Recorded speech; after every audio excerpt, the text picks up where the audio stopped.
আমার অসংখ্য ধন্যবাদ, আন্তরিক শুভেচ্ছা। আধারিয়া আঞ্চলিক বাৎসরিক ক্রীড়া প্রতিযোগিতা, আধারিয়া জিপির মধ্যে সমস্ত স্কুল যেগুলো আছে তাদের স্টুডেন্টদের নিয়ে আজকে প্রতিযোগিতা সকাল থেকেই চলছে। রঞ্জন আমাকে বলেছিল যে স্যার আসতেই হবে, তাই বলেছিলাম যে আমি ঠিক একটা ফাঁক করে আমি চলে যাব।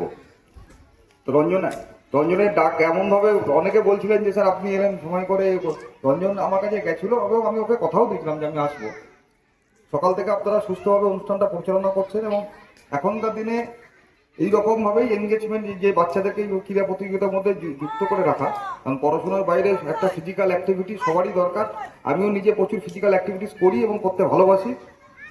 এই বলবো যে আপনাদের এরপরে আপনাদের আরও চক্র বা আরও বড় লেভেলে যে প্রোগ্রামগুলো আছে সেগুলো ভালোভাবে হোক এবং আগামী বছর প্রত্যেক বছর যেন এই অনুষ্ঠানটা আরও ভালোভাবে হয়, তার জন্য শুভ কামনা করে আমি আমার বক্তব্য শেষ করি।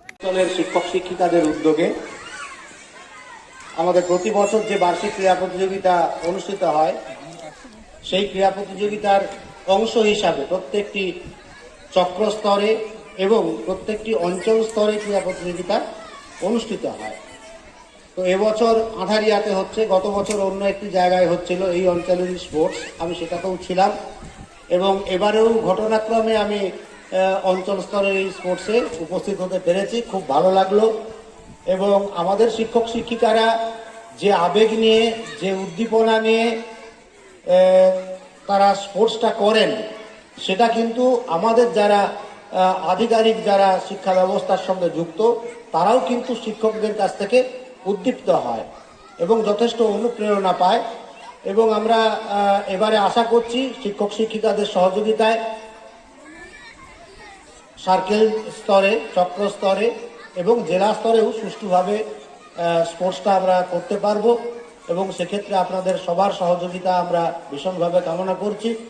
আর ছাত্রছাত্রীদের জন্য আমার অনেক শুভেচ্ছা রইল। তারা ভালো করে চক্র স্তরে গিয়ে কম্পিটিশন করুক, জেলা স্তরে যাক এবং আমরা প্রতি বছর অন্তত একটা করে রাজ্য স্তরে পুরস্কার নিয়ে আসি, অন্তত সেইটুকু যেন আমাদের এবারেও বজায় থাকে, এইটুকু আপনাদের কাছে আমার আশা রইল। সবাইকে ধন্যবাদ এবং অনেক কৃতজ্ঞতা জানিয়ে আমার বক্তব্য শেষ করলাম। ধন্যবাদ।